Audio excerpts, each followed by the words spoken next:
কাঞ্চনের birth certificate নিয়েছিলেন, যে কাঞ্চনের 56, 67, 107ও বলতে পারেন। কাঞ্চনের পরমায়ু কামনা করি আপনাদের মাধ্যমে। শুধু এটুকুই বলবো, দেখুন ও তো আমার বর, আর অনেক কষ্ট করে বলছেন 3বারের বর, তো যাই হোক, শুধু কাঞ্চনের, হ্যাঁ কাঞ্চনের আন্ডারওয়্যারের দিকে নামবেন না, কার জোর বেশি।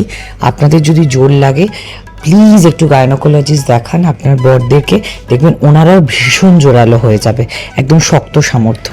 আমি রিকোয়েস্ট করছি, স্পষ্ট বক্তা। হ্যাঁ এটুকুই, কারণ এমন এমন আমি দেখেছি, যেভাবে স্পষ্ট বক্তা আর সব দেখলাম মহিলাদের একদম রিয়েল প্রোফাইল, সেখানে পুরো ফ্যামিলি ফ্রেম। জানি না আপনারা ভাড়া করে ফ্যামিলি ছবিটা বানিয়েছেন কিনা। সো আমার একটাই বক্তব্য, আমাদের আপনারা যত আমার বরের আর কি বলবো কাউন্ট ক্ষমতাগুলো বাড়বেন বা গুনবেন বা নিচের দিকে ফোকাস করবেন, তত দেখবেন আমাদের সন্তান জন্মের ক্ষমতা অনেক অনেক বেড়ে যাচ্ছে। আপনারাও ক্ষমতা বাড়ান, ডিউরেশন বাড়ান, ডক্টরের কাছে যান।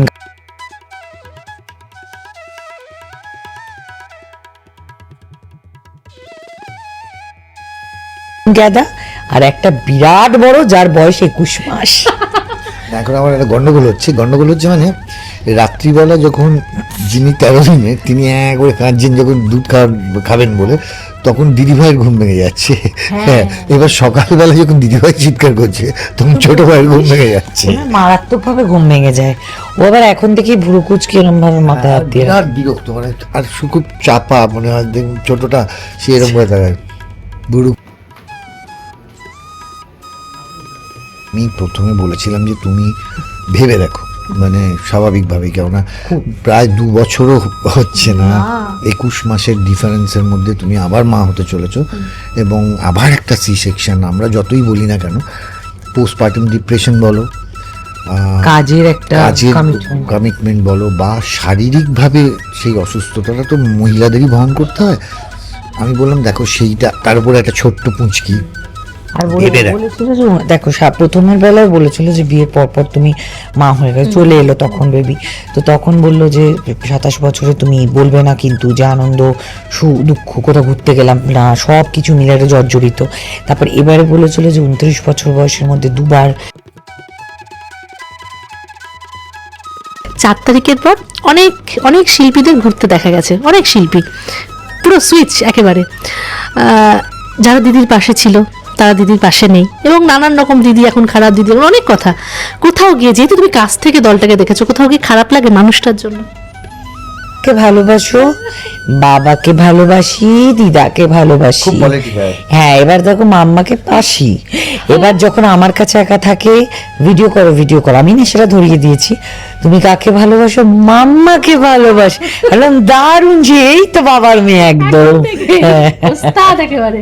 আচ্ছা, মানে আমি যেটা জিজ্ঞেস করি সেটা হচ্ছে, এত তাড়াতাড়ি দুজনের পরিকল্পনায় দেখো, আমি করি যে মেয়ের সামনে পুচকুটাকে খুব একটা কুলে নিই না, বাকি সময় যখন খুব ও ভাবে যে বাবা নিয়ে নিল, মানে গেল একটা ব্যাপার, অভিমান, সেন্টিমেন্ট। আর তুমি যদি ওদের মান অভিমান, আমি শুটিং করছি, এটা গল্প বললাম, শুটিং করছি, এবার করতে পারিনি বিকজ ও বম্বেতে ছিল। হ্যাঁ মনে আছে, সেই আক্ষেপটা পুরোপুরি মিটে গেছে পুরোটা। এবারে আমি একের পর এক দেবে ভিডিও দেবো, আমাকে স্ক্র্যাম্বল এগ করে খাইয়েছে, আমাকে নানান রকম ইংলিশ ব্রেকফাস্টের ডিশ করে খাইয়েছে, এবং আমার একটা পোস্টপার্টাম হচ্ছিল, তো যেটার জন্য, কারণ আমার এসেই কান্না পাচ্ছিল হঠাৎ করে কোনো কারণ ছাড়াই।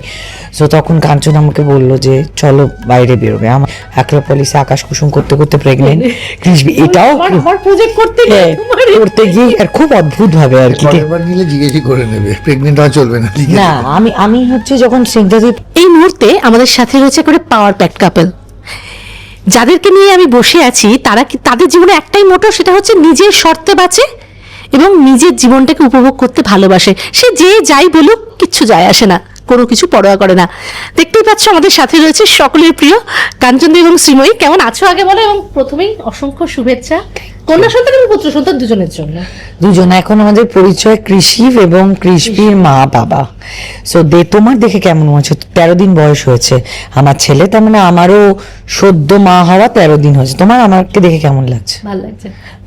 খুব ভালো আছি। গ্লো গ্লো লোকলো ঘর একদম জমজমাট এখন, একদম। নিঃশ্বাস ফেলার সময় নেই। বাইরে গেলে মনে হয় শুধু সিসিটিভি দেখি যে কতক্ষণে বাড়ি ফিরবো। ওই দুজন, একটা তো একদম গ্যাদা আর একটা বিরাট বড় যার বয়স 21 মাস। এখন আমার একটা গন্ডগোল হচ্ছে মানে রাত্রিবেলা যখন যিনি 13 দিনে তিনি করে কাঁদছেন যখন দুধ খাবেন বলে, তখন দিদিভাইয়ের ঘুম ভেঙে যাচ্ছে। হ্যাঁ, এবার সকালবেলা যখন দিদিভাই চিৎকার করছে তখন ছোট ভাইয়ের ঘুম ভেঙে যাচ্ছে। মারাত্মক ভাবে ঘুম ভেঙে যায়। ও আবার এখন থেকেই ভুরু কুচকি এরম ভাবে মাথায় হাত দিয়ে রাখে। বিরাট বিরক্ত, মানে আর খুব চাপা মনে হয়। দেখুন ছোটটা সে এরকম হয়ে থাকে, বুড়ো কুচকে ফুচকে এরকম হয়, একটা এক্সপ্রেশন দেয় আর কি। আর বড়টা হচ্ছে যে নিজের মতো করে আর কি, বা প্রাণ খোলা। আর এখন ইদানিং বাবাকে প্রচুর আদর। বাবা মেয়ে না না, মেয়ে মেয়ে হ্যাঁ, মেয়ে মেয়ে তো বাবা আছে। প্রচন্ড আদর। ও সময় বিশেষ। ভাগ বসাতে একজন চলে এসেছে, বাবাকে তো ছাড়তে হবে। তুমি কাকে ভালোবাসো? বাবাকে ভালোবাসি, দিদাকে ভালোবাসি। খুব political। হ্যাঁ, এবার দেখো মাম্মাকে পাশি। এবার যখন আমার কাছে একা থাকে, ভিডিও করো ভিডিও করো, আমি না সেটা ধরিয়ে দিয়েছি। তুমি কাকে ভালোবাসো? মাম্মাকে ভালোবাসো। বললাম দারুণ, যে এই তো বাবার মেয়ে একদম। হ্যাঁ। ওস্তাদ একেবারে। আচ্ছা, মানে আমি যেটা জিজ্ঞেস করছি সেটা হচ্ছে এত তাড়াতাড়ি দুজনের পরিকল্পনায়। দেখো, আমার সেকেন্ড বেবি নেওয়ার পরিকল্পনা ছিল। জানি। হ্যাঁ, কিন্তু বিষয়টা হচ্ছে আমার জীবনে কোনোটাই প্ল্যান মাফিক কিছু হয়নি। আমি কোনোদিন ভাবিনি অভিনয় করব, অভিনেত্রী হিসেবে এত নেগেটিভ চরিত্রে পপুলার হব, সেটাও ভাবা ছিল না। কাঞ্চন যে আমার প্রেমিক হবে, তারপর বর হবে, তারপর আমার 2 বাচ্চার বাবা হয়ে যাবে, সেটাও ভাবা ছিল না। তো আমি দেখলাম যখন যেটা ভাবছি সেটাই হচ্ছে না আমার জীবনে। তো এটাও আমার, হ্যাঁ, এটা আমি পুরী থেকে ফিরে আসলাম। পুরীর পরেই ব্যাক টু ব্যাক আমি সিঙ্গাপুর চলে গেছিলাম। তারপর এসে একদম একদম পজিটিভ খবরটা পেলাম যখন আমি গাইনোকোলজিস্টের কাছে গেলাম যে আমি প্রেগনেন্ট। তখন নিয়ার অ্যাবাউট 3 মান্থস। তো তখন কাঞ্চন আমাকে বলেছিল ফার্স্ট যে সন্তান নেই, একটু টেক ইউর টাইম, নিজেকে হিল কর। আর তখন আমি রানিং প্রজেক্ট করছি একটা, কেন আগের প্রজেক্টও স্নিগ্ধাদির অ্যাক্রোপলিসে আকাশ কুসুম করতে করতে প্রেগনেন্ট। এটাও আমার প্রজেক্ট করতে গিয়ে করতে গিয়ে আর খুব অদ্ভুত ভাবে আর কি। পরেরবার নিলে জিজ্ঞেসই করে নেবে, প্রেগনেন্ট হওয়া চলবে না। না, আমি হচ্ছে যখন স্নিগ্ধাদির প্রজেক্ট করি তখন আমি প্রেগনেন্ট হই। আর ঠিক সাইমালটেনিয়াসলি কাঞ্চন তখন অভিমন্যুদার একটা সিরিয়াল করছিল 100 এপিসোডের। তখন কিন্তু তখনও আমি প্রেগনেন্ট। আবার অভিমন্যুদার এই যে সংসারের সংকীর্তন, তখনও আমি প্রেগনেন্ট। তো এই দুটো মানুষ এবার মানে এবার নেবার আগেই একটা একটা একটা ফর্মে সাইন করিয়ে নেবে। হ্যাঁ, তোমরা আগে বলো তো। তো না, প্রচন্ড সাপোর্ট করে, নাহলে 7 মাস কাজই করতে হবে। আর মহিলা হিসেবে ইত্যাদি প্রচন্ড সাপোর্ট করেছে। আর কাঞ্চন আমার যেটা বলছিল, পরপর সি সেকশন একই জায়গায়, ও বারবার ডক্টরকে এটা নিয়ে কনসার্ন ছিল। হ্যাঁ, সেটা যখন প্রথম শুনলে কাঞ্চনদার রিয়াকশনটা আমি শুনবো, কারণ অবশ্যই তোমাকে নিয়ে চিন্তায় না। না, আমি সত্যি কথা বলতে আমি প্রথমে বলেছিলাম যে তুমি ভেবে দেখো, মানে স্বাভাবিকভাবেই, কেননা প্রায় 2 বছরও হচ্ছে না, 21 মাসের ডিফারেন্সের মধ্যে তুমি আবার মা হতে চলেছো, এবং আবার একটা সি সেকশন। আমরা যতই বলি না কেন, পোস্টপার্টাম ডিপ্রেশন বলো, কাজের একটা কমিটমেন্ট বলো, বা শারীরিকভাবে সেই অসুস্থতাটা তো মহিলাদেরই বহন করতে হয়। আমি বললাম দেখো, সেইটা তার উপরে একটা ছোট্ট পুঁচকি। আর বলেছিল যে দেখো, প্রথমের বেলায় বলেছিল যে বিয়ের পর তুমি মা হয়ে গেছে, চলে এলো তখন বেবি। তো তখন বললো যে 27 বছরে তুমি বলবে না কিন্তু যে আনন্দ দুঃখ, কোথাও ঘুরতে গেলাম না, সব কিছু মিলে একটা জর্জরিত। তারপর এবারে বলেছিল যে 29 বছর বয়সের মধ্যে 2 বার মা, দেখ নিজের একটা স্ট্রেস লেভেল বেড়ে যাবে, তারপর ডিপ্রেশন হবে। সো আমি ওগুলো কোনো কিছুই পরোয়া করি না। আমি বলেছিলাম যে আমার ডক্টরও বলেছিল এটা, যে আমি তো গাইনোকোলজিস্ট, উনি 80 বছরের ঊর্ধ্বে বয়স। তো সো উনি বলেছিলেন আমার যিনি আগের বার ছিলেন তিনি, হ্যাঁ, প্রণব দাশগুপ্ত। তো উনি বলেছিলেন যে আমি অনেক পেশেন্টকে দেখেছি যারা বিভিন্ন পদ্ধতি বছরের পর বছর, 10 বছর 15 বছর অ্যাপ্লাই করে যাচ্ছে, কিন্তু মা হতে পারছে না, মা ডাক শুনবে বলে। সো উনি ওনার নিজের জীবনের একটা ঘটনা বলেছিলেন। বলেছিল যখন দিয়েছে নিয়ে নাও। আর আমিও এটা দেখলাম যে আমি চাওয়ার পাওয়ার কেউ নই, কারণ আমি একমাত্র হচ্ছে বহন করেছি, জাস্ট সবটা উনি পাঠিয়েছেন। তো আমরা দুজনেই চেয়েছিলাম সুস্থ স্বাভাবিক। তারপর প্রথম প্রেগন্যান্সিতে কাঞ্চন আমায় যে যত্ন করতে পারেনি, বিকজ ও বম্বেতে ছিল। হ্যাঁ, মনে আছে সেই আক্ষেপটা, সেই আক্ষেপটা তার পুরোপুরি মিটে গেছে পুরোটা। এবারে আমি একের পর এক দেবে ভিডিও দেবো, আমাকে স্ক্র্যাম্বল এগ করে খাইয়েছে, আমাকে নানান রকম ইংলিশ ব্রেকফাস্টের ডিশ করে খাইয়েছে, এবং আমার একটা পোস্টপার্টাম হচ্ছিল তো যেটার জন্য, কারণ আমার এসেই কান্না পাচ্ছিল হঠাৎ হঠাৎ করে কোনো কারণ ছাড়াই। সো তখন কাঞ্চন আমাকে বলল যে চলো বাইরে বেরোবে। আমি ওইসব কাঞ্চন বিশ্বাস করে না যে গ্রহণ, আমি এসবগুলো মানি। আমার ওখানে দুটো বড় বড় গ্রহণ পড়েছিল। তারপরে ও আমায় বলেছিল যে আতুর ঘর বা এগুলো একটা সায়েন্টিফিক রিজন থাকে। সো বলেছিল, মাকে বলেছিল আপনি একটু বেবিকে দেখুন, আমি ওকে নিয়ে একটু ঘুরে আসি, আমরা কফি টফি খেয়ে একটু আড্ডা ফাড্ডা মেরে এসেছি, মন ভালো। এরকম ভালোবাসার মানুষ থাকলে হ্যাঁ। তবে আক্ষেপটা পূরণ হলো, মানে সত্যি আগেরবার কাঞ্চনদারও খুব কিন্তু ভীষণ এক্সাইটেড ছিল লাস্ট যদি, এবারে তো মানে বুঝতেই পারলাম না কখন কেটে গেল। প্রথমবার সময় কাটতেই চাইনি, আর এবারে যেহেতু বাড়িতে আমার গুটগুটি বাম্মা বুড়ি আছে। এরপরে তুমি দুজনে কখন বড় হয়ে যাবে, কারণ পিটি তো। আর এটা একটা সবাই তাই বলছে সাপে বড় হয়েছে, কারণ আমার বাড়িতে তো ম্যান পাওয়ার বলতে কেউ নেই। না স্বাভাবিকভাবে আমি আর ও দুজনেই যদি কাজ করি, আমি কাজ ছাড়া থাকতে পারি না, আর ওকে তো কাজ করতেই হবে। আর মায়ের বয়স হচ্ছে, সো মাই ম্যাক্সিমাম বড়টাকে মানুষ করে দিয়েছে। তো আমার বক্তব্য যে যদি যখন কৃষিবিদ যখন স্কুল ফুল চালু হয়ে যেত, তারপর যদি আমি আবার নতুন করে খুব, আর বয়সেরও তো একটা ব্যাপার। ভালো হয়েছে দেখো 29 হয়ে যাবে। না আমার 29 বছর আমি করেছি। আমি তোমার কাছে আজকে 13 দিনের মতো ইন্টারভিউ দিতে এসেছি। সো আমি কিন্তু কোনো ফিজিক্যালি আমার কোনো অসুবিধা নেই। ডক্টর বলেছে বেরোতে পারো, জাস্ট কয়েকটা রেস্ট্রিকশনস দিয়েছে। আর না যদি একটু ডিফারেন্স হয়ে যায় না বয়সটা, দেখবে প্রথম যে সন্তান থাকে তার একটু মনে হয় ও ভালোবাসাটা ভাগ হয়ে গেল, তখন ওর মনে একটা এফেক্ট পড়ে। এখন কিন্তু বুঝতে পারবে না। না এইটা কিন্তু আমার মেয়ে বলে না, আমার মনে হয় এখন আমার মেয়ে তো জেনজি, আর এটা বোধহয় বিটা না কি হয়েছে। সো আমি এতগুলো জানি না। তো আমাদের বাড়িতে না আমি দেখছি আমার মেয়ে না ভীষণ সেন্সেবল। আমি এই বয়সেও তো হাঁদা গোবিন্দ ছিলাম, এখনো অনেক কথা আমি বুঝি না, কিন্তু এখনকার বাচ্চা ও যেটা শোনো সেটা ক্যাচ করে। সো আমার একটা জিনিস মনে হয়েছে যে এখনকার দিনের বাচ্চা ও যেটা হয়েছিল প্রথমে, মানে আমার কাজিন সিস্টার্স, আমার কাজিন ব্রাদার, প্রত্যেকের ছেলেরা পিঠোপিঠি। মানে আমার মেয়ের যদি এখন 21 মাস মানে 1.5 বছর উপর হয়ে গেছে, সো ওদের 3 বছর 3.5 বছর এরকম একটা গ্যাপ আছে। ওর সাথে খেলার বন্ধু, আর আমার না বা কাজিন সিস্টারদের সবার ছেলে, ও একা মেয়ে। সো আমার মনে হয়েছিল যে আমার মেয়ে কিভাবে অ্যাডজাস্ট করবে, কারণ ও ভীষণ, আমি যখন নার্সিংহোমে ভর্তি ছিলাম তখন ওর খুব আফসোস হতো, মাম্মা মাম্মা করে ডাকতো, মা কেন ওরম ভাবে শুয়েছে, আর ও বলে আও ইঞ্জেকশনটাকে। সো ফিরে এসে ও ভাবছে খুব আদর করেছে, আমি তোমায় ফটো দেখাবো পরে, কোলে নিচ্ছে, গদাই খেয়েছো, দুধু খাবে, সব কিছু, মিষ্টি খাওয়াবো, দই খাওয়াবো, এগুলো বলছে। কিন্তু ওর বক্তব্য সব, ওর বক্তব্য আরো গুছিয়ে কথা কে বলে ওকে জানি না আমি। তো ওর বক্তব্য যে গদাই কেন খেলছে না, ওর তো আদরটা খামছে ধরা, ও তো বুঝো নিজেও ছোট, কিন্তু ওর প্রথম আমি বুঝতে পারছি আমার যেমন পোস্টপার্টাম হয় সেরকম ওদেরও একটা বাচ্চাদের না একটা মানে সাইকোলজিক্যাল একটা প্রবলেম হয়, একটা আইডেন্টিটি ক্রাইসিসে ভোগে।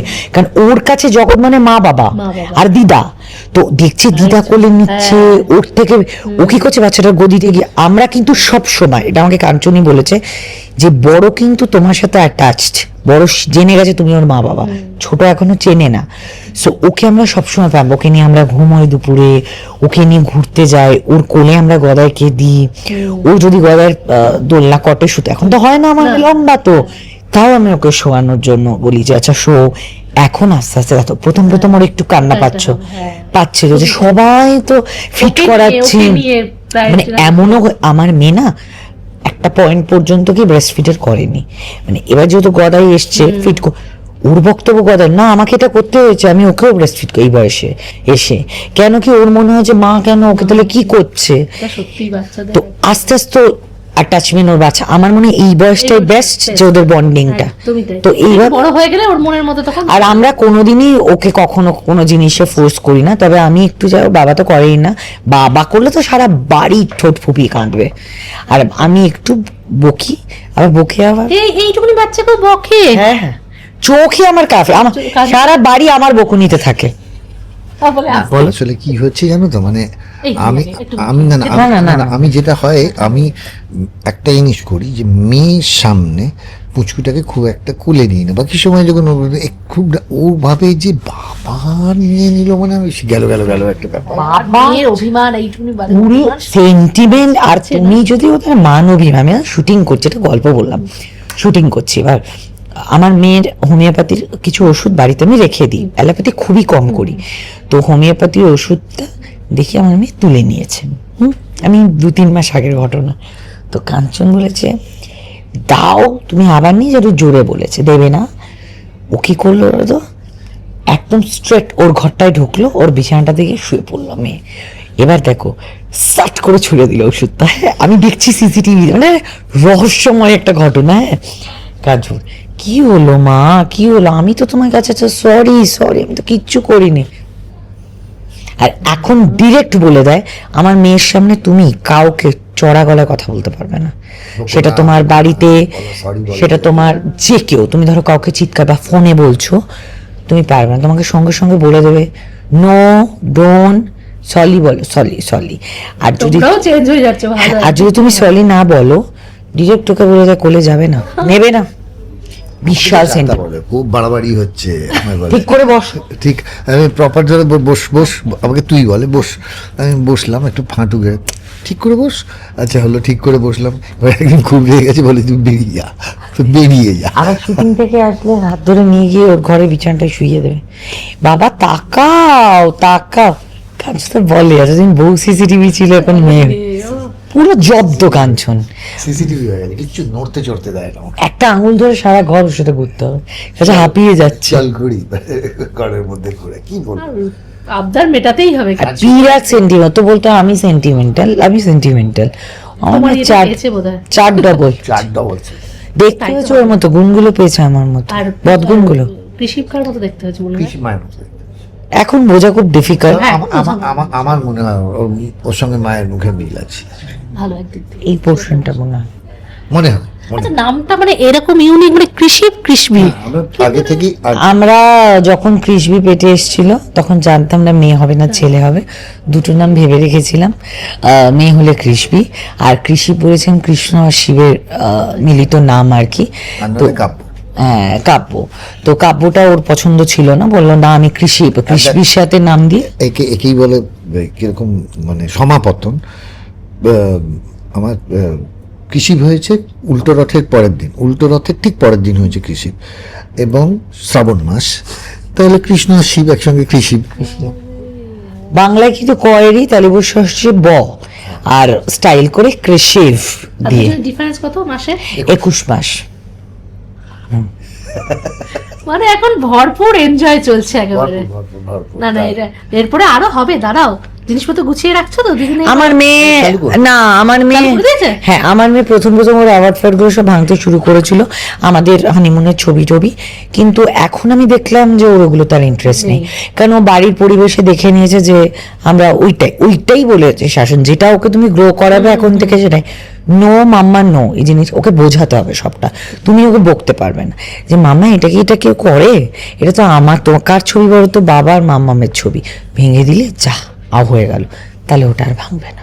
সো এখন আর কিছুতে হাত না, আমার এখন সব জিনিস আবার আমি গুছিয়ে রে প্রথম অ্যাওয়ার্ড ফেয়ার সব দেখো, বাচ্চা যদি এই বয়সে না করবে, আমি তো আর এই বয়সে হাত পা ছুড়ে সব ভাঙতে পারবো না, তাহলে লোক উল্টো পাল্টা ভাবে। গেলে চেষ্টা করেছে হ্যাঁ কাঞ্চন ভাঙে ফোন, ফোন দামি জিনিসটা আগে আমারটা ভেঙে দিত ছুঁড়ে হাতের কাছে, কোনো কারণ নেই, নিজেরটাকে গুছিয়ে আমারটাকে ছুঁড়ে দিল ফোনটা, যে রেগে গিয়ে নিজের ফোনটা নিয়ে সমস্যা হচ্ছে। সব থেকে সস্তা ফোন। আর ওর বিনয় বাড়িতে কটা ফোন রেখেছে জিজ্ঞেস করো, ফোন সেগুলো সিম নেই কিন্তু, সারাদিন আইপ্যাডে দেখছে, ওয়াইফাইতে, জন্মদিনে আইপ্যাড নিয়েছে সব আছে, আর নিজেরটা ভাঙবে না। আর খুব রেয়ার যদি হয় দিল এগুলো কাঞ্চন করে, কিন্তু আমি জীবনে ভাঙে চুরি না, কারণ দেখো ভাঙলে আমারই লস, ভাঙবো কেন? না সামনে ছিল একটু। না পোস্টপেড, ওই যে আমি তোমায় বললাম পোস্টপার্টাম ডিপ্রেশনে আমার যেটা হচ্ছিল, আমার ফিরে এসে প্রচন্ড কান্না পাচ্ছিল, এক একজনের এক এক রকম হয়, ওই রোলার কোস্টার রাইডের মতো, আবার হরমোনাল ইমব্যালেন্স সমস্ত কিছু এক জায়গায় ফিরছে, তো তখন আমার শুধু কান্না পাচ্ছিল, মুড সুইং করে যাচ্ছিল, মানে প্রেগনেন্সিতে যত না মুড সুইং হয়েছে, এবারে আরো বেশি হচ্ছিল, মানে কোনো কারণ ছাড়াই। তখনই তো আমাকে বললো যে চলো তো বাড়িতে অনেক হয়েছে, আর তোমাকে আতুর ঘর নিয়ে বসে থাকতে হবে না, আমরা কফি খেয়েছে, আমার এখানে কোনো বাধ্যবাধকতা আমার বাড়িতে সত্যি কথা নেই যে তোমাকে বসে থাকতে হবে, এই করতে হবে সেই করতে হবে, সকালবেলা চা বানিয়ে দিতে হবে না, ওই বেলা অব্দি ঘুম থেকে উঠে আমি যেরকম মানে কুমারী অবস্থায় মায়ের কাছে থাকতাম, তাই? সে তার থেকে বেশি স্বাধীন, মাথাও তুলে তুলে দিত আর কি। ও। না না, ওর কোনো বক্তব্য না। সকালবেলা যায়, আমার দুগালে দুটো চুমু খেয়ে কাজে চলে যায়। আমি শুধু বলে দিই যে খাবারটা গোছানো আছে, মেনু ফেনু সব আমার সেট করা থাকে, যে খাবার টিফিন টেরিয়ারে গুছিয়ে দেয় যে থাকে। তো ওই জন্য এইভাবেই আছে। আমার ডিপ্রেশন খুব একটা বেশি দিন হয়ে যায়, আর আমার বাড়িতে মা আম্মা বুড়িকে নিয়ে আর কি ডিপ্রেশন। আচ্ছা, কাঞ্চনদাকে এবার একটু জিজ্ঞেস করবো, সেটা হচ্ছে 3 মাস হয়ে গেছে, নতুন সরকার এসছে, কাজকর্ম চলছে চারিদিকে। তুমি একজন রাজনীতিবিদ ছিলে, এখন ঠিক আছে নেই, একজন হ্যাঁ, আমি মানুষ হিসেবে আমজনতা হিসেবে জিজ্ঞেস করছি আমি কেমন লাগছে? আমি রাজনীতিবিদ ছিলাম না, হয়তো বিধায়ক ছিলাম, সেটা ঠিকই, কিন্তু আমি আবার ব্যাক টু মাই জব। আমি নট ইন এনি রাজনৈতিক ফিল্ড, বাট একটা কথা বলবো যে হ্যাঁ, ঠিকই বলেছো, 3 মাস হলো নতুন সরকার এসছেন, নতুন কাজকর্ম চলছে।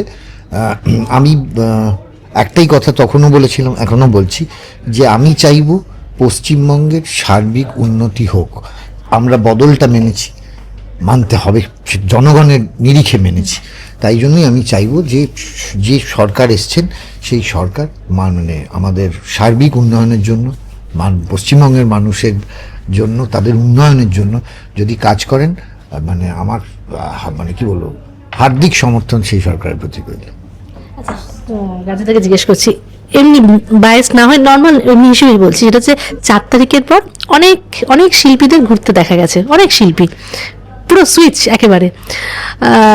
যারা দিদির পাশে ছিল তারা দিদির পাশে নেই, এবং নানান রকম দিদি এখন খারাপ, দিদি অনেক কথা। কোথাও গিয়ে, যেহেতু তুমি কাছ থেকে দলটাকে দেখেছো, কোথাও গিয়ে খারাপ লাগে মানুষটার জন্য? আমি একটা কথা তোমাকে বলছি যে এই নিয়ে বক্তব্য নিষ্প্রয়োজন। কেন বক্তব্য নিষ্প্রয়োজন? তার কারণ হলো, যা ঘটছে তা তো মানুষ দেখছে, আমি কে বিচার করার, তাই না? যারা করছেন তারা তাদের তাদের মতামত থেকে করছেন, তারা যেটা ভালো বুঝছেন করছেন, জনগণ দেখছেন, সবাই দেখছেন, তারা বিচার করবেন। আমরা বিচার করার কে? মানুষ বিচার করবেন। কেননা কমাস হলো বলে 3 মাস মানুষ বিচার করবেন। লাস্ট একটাই প্রশ্ন করবো, সেটা হচ্ছে, যেহেতু কাছ থেকে তুমি দলটাকে দেখেছিলে, তার যে এরকম করুণ পরিণতি কখনো ভেবেছিলে? মানে দলটাই হয়তো থাকবে কি থাকবে না? দেখুন, একটা কথা বলি, আমি কোনো কথা বলবো না এই নিয়ে, তবে একটাই কথা বলবো যে আমি 5 বছর যেটা মানে আমি তো আমার কার্যকালটুকু ছিলাম, এবং সেই কার্যকালের মধ্যে এমন অনেক অনেক ঘটনা ঘটেছে, শুধুমাত্র দলের নিরিখে চুপ করে থেকেছি, দেখেছি। আপনারাও জানেন আমার সঙ্গে কি বা কি বৃত্তান্ত, কি হয়েছে না হয়েছে, সবটাই সবাই দেখেছেন। তবে এটাও তো আবার ঠিক কথা যে মানুষ রায় দিয়েছেন। এটা তো একটা সিট নয়, দুটো সিট নয়, সারা পশ্চিমবঙ্গের মানুষ ঢেলে রায় দিয়েছেন। 70 এলাও সহজে, তাই না? তো এ তো আমার একার ডিসিশন না, জনমানুষের ডিসিশন। জনগণ যেটা মনে করেছেন সেটা তারা জবাব দিয়েছেন ব্যালটে বা ইভিএমে। তো আমি আবার ওই জন্যই বলছি, 70 এলাও সহজে, যেটা ঘটে গেছে সেইটাকে মেনে নাও, এবং যেটা সার্বিক উন্নয়ন যাতে সুস্থ শান্তিপূর্ণভাবে একটা সার্বিক উন্নয়ন হয়, সেইটার দিকে, সেটা হলে আমি খুব মানে মন থেকে খুব আনন্দিত, আন্তরিকভাবে খুব আনন্দিত। যদি রাজনীতিতে আবার কোনো আসতে বলে, তুমি যাবে? রাজনীতির জন্য কি তুমি করবে না, আসবে আমি I am not eligible for রাজনীতি। অভিমান নিয়ে ফিরে এসেছে। না না, আমি হ্যাঁ, অভিমান নিয়ে তো ফিরে আসলে। অভিমান সিনেমাটা করলো কাঞ্চন, দুর্ধর্ষ পাঠ করেছে যিশুদা সৌরভদার প্রযোজনায়, ফ্যান্টাস্টিক। তো সেই অভিমানগুলো দেখো। আর আমার বাড়িতে কাঞ্চনের অভিমান হয় না, আমি এত অভিমানী, আর আমার মেয়ে যা অভিমানী, সেই মান অভিমানে পালা চলছে। আর আমি দেখো, আমি সত্যি কথা, আমি আমার যে পেশা, যেটা নেশা, যেটা আমার কাজ, যেখান থেকে আমি বোধহয় অভিনেতা কাঞ্চন মল্লিক না হলে কেউই হয়তো কোথাও ডাকতো না, হয়তো সেই পরিচিতি না থাকলে, হোয়াট এভার। কিন্তু আমার মনে হচ্ছে যে আমি এখানে অনেক বেশি সাবলীল, অনেক বেশি স্বচ্ছন্দ। আর কাঞ্চন কিন্তু অক্সিজেন পায় এটা থেকে। আমি সত্যি আমি শুধু অর্থ যে পাই তা নয়, আমি আজকে 30 বছর হলো আমার এই ক্যামেরার সামনে, 37 বছরের ওপর হয়ে গেল থিয়েটারে। আমি সত্যি কথা বলছি যে ও হয়তো মারতে পারে পরে, কিন্তু ওর সঙ্গে থেকে, হ্যাঁ, ওর সঙ্গে থেকেও আমি সত্যি যতটা আমার সন্তানদের সঙ্গে থেকে যতটা আমি আনন্দ পাই, আমি কাজের জায়গা, আমার এই অভিনয়ের জায়গায় আমি আরো বেশি হয়তো অক্সিজেন মানে আনন্দ পাই। একটা ছোট্ট ঘটনা জানো তো, অক্ষয় তৃতীয়ার সময় আমার মেয়ের 102-3 জ্বর উঠেছিল, জ্বর কম ছিল না, এক সপ্তাহ ডক্টর বলেছিল অ্যাডমিট করে নিবুলাইজার দিতে হবে। তো আমারও তখন সিরিয়াল চলছে, তো আমি সিরিয়ালে বলে দিলাম আমি যেতে পারবো না, বিকজ ওকে ব্লাড টেস্ট করানো, সারাদিন ঘ্যান ঘ্যান করছে। তো কাঞ্চনা তখন একটা ছবি শুটিং চলছে, তো ডাক্তার দেখিয়ে এসে এবার বিকেলবেলা সেদিন রিপোর্ট দেখানো ছিল। তো কাঞ্চন বলছে আমাকে যেতে হবে শুটিং, আমার রাত অবধি শুটিং আছে। সো আমি কাঞ্চনকে প্রশ্ন করেছিলাম যে মা হিসেবে তো আমি শুটিং প্রায়োরিটি, আমার পরে আগে সন্তান, তো তুমি তোমার কোনটা ফার্স্ট প্রায়োরিটি? তো কাঞ্চন আমাকে বলেছিল আমি এটা কোনো ভাগাভাগিতে যাব না, but shooting is my first priority. তো আমার খুব কষ্ট হচ্ছিলো যে সন্তানের থেকে তুমি বলে দিলে শুটিং। বললো কেন কি, ওখানে আমার কমিটেড, এখানে 4টে লোক আছে যে মেয়েকে নিয়ে ডক্টরের কাছে যাবে, বাট ওখানে আমার রিপ্লেসমেন্ট কেউ হবে না, আমার জন্য সারাদিনের স্কেডিউলটা হ্যাম্পার হয়ে যাবে, আরও যারা কলাকুশলী আছে তারা কেটে যাবে। সো আমার মনে হয় কাজে আমাকে কমিটেড, আমাদের এটাই হচ্ছে সব থেকে শক্ত জায়গা। সো কাঞ্চন কাজটাতেই অক্সিজেন পায়, আমি বুঝে গেছি এতদিনে। মমতা ব্যানার্জি যখন বলেছিলেন ওকে, তার অনেক আগে থেকে আমি ওই সরকারের প্রচার করি, ওকে যখন দিদি পার্সোনালি ফোন করে বলেছিল যে তুমি দাঁড়াবে, সো ও তখন রাজি হয়েছিল, কারণ বিকজ মনে করেছিলেন যে দিদির কথা ফেলা যায় না। আর এখনো আমি বলছি এই কথাটা যে অনেক অনেক সুখে পার্সোনাল প্রবলেমের ক্ষেত্রে মমতা ব্যানার্জি একটা নাম, তো মমতা ব্যানার্জি সেই সময় প্রচণ্ড সাপোর্ট করে গেছেন, এবং ওনাকে সত্যি খুবই খুবই স্নেহ, ভালোবাসা, শ্রদ্ধা, সম্মানের জায়গাটা সবারই আছে আমার মনে হয়। তো রাজনীতি তো ভালোবাসা ছিলই, না হলে কেন করবে, কিন্তু যখন মানুষ যে ফিল্ডে থেকে কাজ করে তখন সে বুঝতে পারে। কাঞ্চনের কোথাও মনে হয়েছে, দেখো অনেক অভিনেতা আসে নিয়েছে বলে আমার দ্বারা এটা হবে না বলে চলে যায়, তো সো ওখানে ফিল করেছিল গিয়ে যে আমার মনে হয়েছিল এটা আমার হবে না। আর আর ও ইন্ডিভিজুয়াল একজন থেকে তো সরে এসেছিলে বোধহয় তুমি। হ্যাঁ, যখন এবারে অফার পেয়েছিল বলেছিল আমি আর করবো না, অনেকদিন ধরেই বলছিল যেটা আমি পারছি না হ্যান্ডেল করতে। সো তখন কোথাও কি খারাপ লাগা তো ছিল, হ্যাঁ, কারণ আর আমরা তো দেখেছি। আমি তো কখনোই না, আমি হচ্ছে একজন মানুষের হয় না সমর্থক যেটা ছিলাম, সো সেই জায়গা থেকে সমর্থন, তো একজন নাগরিক হিসেবে তো আমি ভোট দিই, তো আমার পছন্দ অপছন্দগুলো থাকবেই। সো এর মধ্যে অপছন্দ পছন্দের কোনো ব্যাপার না, যেটাও করেছিল করে এসেছে, এখন সম্মানের বিষয়, প্রাক্তন বিধায়ক হিসেবে এসেছে। তবে আই মাস্ট সে যা করেছে সৎ পথে মাথা উঁচু করে করেছে, কেউ কোনোদিন বলতে পারবে না যে কাঞ্চন যে কারোর খারাপ চেয়েছে বা খারাপ করেছে, জ্ঞানত। এবং আমি নিজে থেকেই সরেছি, আমি বলেছিলাম যে আমি আর মানে অনেক সক্ষম ব্যক্তিরা হয়তো চারপাশে রয়েছে নেই, তাদের দেওয়া উচিত। আমি আমি I am not eligible for the post, so আমি আই কুইট। সরল মানুষ এমনি পারিপার্শ্বিক রাজনীতি বুঝতে পারছে না, তারপর আবার তুমি আবার বড় করে দেখাচ্ছ। দেখ শেষ করবো, দুজনে চুটিয়ে একদম মাতৃত্ব পিতৃত্ব উপভোগ করো, মানে এখন মানে সত্যি খুব ভালো লাগার একটা জায়গা। তোমাদের সবাইকে বলবো যে ঈশ্বরের কাছে মানে প্রার্থনা করো একটু, যে আমার সন্তানগুলো যেন একটু মানুষের মতো মানুষ করে গড়ে তুলতে পারি। আমি মোটেই তাদেরকে মানে ডিলিট নাইট কিচ্ছু চাইছি না, বা অস্কার ফিল্মফেয়ার চাইছি না, শুধু চাইছি যেন একটু ভালো মানুষ হিসেবে তাকে গড়ে তুলতে পারি। দ্যাটস ইট, এইটুকু আশীর্বাদ করলেই যথেষ্ট। এটাই ব্যাপার, যে আপনাদের কাছেও সেটাই, যারা শুভাকাঙ্ক্ষী, যারা অশুভাকাঙ্ক্ষী আছেন, আর যারা কাঞ্চনের মায়ের থেকে কাঞ্চনের বার্থ সার্টিফিকেট নিয়েছিলেন, যে কাঞ্চনের 56, 67, 107ও বলতে পারেন, কাঞ্চনের পরমায়ু কামনা করি আপনাদের মাধ্যমে। শুধু এটুকুই বলবো, দেখুন ও তো আমার বর, আর অনেক কষ্ট করে বলছেন 3বারের বর, তো যাই হোক, শুধু কাঞ্চনের, হ্যাঁ কাঞ্চনের আন্ডারওয়্যারের দিকে নামবেন না, কার জোর বেশি। আপনাদের যদি জোর লাগে প্লিজ একটু গাইনোকোলজিস্ট দেখান আপনার বরদেরকে, দেখবেন ওনারাও ভীষণ জোরালো হয়ে যাবে, একদম শক্ত সামর্থ্য। আমি রিকোয়েস্ট করছি, হেভি স্পষ্ট বক্তা। হ্যাঁ এটুকুই কারণ এমন আমি দেখেছি, যেভাবে স্পষ্ট বক্তায় কমেন্ট আর সব দেখলাম মহিলাদের একদম রিয়েল প্রোফাইল, সেখানে পুরো ফ্যামিলি ফিল্ম, জানি না আপনারা ভাড়া করে ফ্যামিলি ছবিটা বানিয়েছেন কিনা। সো আমার একটাই বক্তব্য, আমাদের আপনারা যত আমার বরের আর কি বলবো কাউন্ট ক্ষমতাগুলো বাড়বেন বা গুনবেন বা নিচের দিকে ফোকাস করবেন, তত দেখবেন আমাদের সন্তান জন্মের ক্ষমতা অনেক অনেক বেড়ে যাচ্ছে। আপনারাও ক্ষমতা বাড়ান, ডিউরেশন বাড়ান, ডক্টরের কাছে যান, গাইনোকোলজিস্ট। আমার ডক্টর আপনাদের দেখবে না। মানসিকভাবে সুস্থ। ভালো থাকবেন, ভালো রাখবেন, আপনাদেরও সন্তান সুস্থ সন্তান হোক, সুস্থ মানসিকতার কামনা করি। আমি ঘুম পাড়ায় মেঘের কোলে রোদ এসেছে, বাদল গেছে, আমার সব ছুটি হয়ে গেছে। কি গান শোনার ঘুম এসে যায়? কে না না না, আমার মেয়ে কারোর কাছে খাবে না, কারোর কাছে ঘুম হবে না। নাচ করার চেষ্টা করে। হ্যাঁ, ও আমার বাড়িতে সারা দিন কোনো টিভিতে কিচ্ছু চলে, ও তো খেলা দেখে আইপ্যাডে, কিচ্ছু চলে না, শুধু হচ্ছে বুলবুল পাখি, ময়নাটিয়ে, লাল ঝুচি আর টুইঙ্কেল টুইঙ্কেল। আর হাঁটি ওটার জন্য গান বাজনি, ওটাও পেকের কোলে। না, ও এখনো গান শুনতে পাচ্ছে না। ও সারাদিন যেটা শোনে, আমার মেয়ের যা আছে গান শোনে, তাতেই মোটামুটি কৃষি বড় হয়ে যাচ্ছে। ওয়ালে কি প্রথমবার আসা? ওয়ালে ফার্স্ট টাইম আসা, কিন্তু ওয়ালে একই তো দুপুরবেলা এসেছি, মানে পুরো একদম ক্ষুধার্ত অবস্থায়, কিন্তু ফ্যান্টাস্টিক খাওয়া দাওয়া, ডিম স্যামটাও খেলাম, নুডলসটাও খাচ্ছি, ফ্যান্টাস্টিক।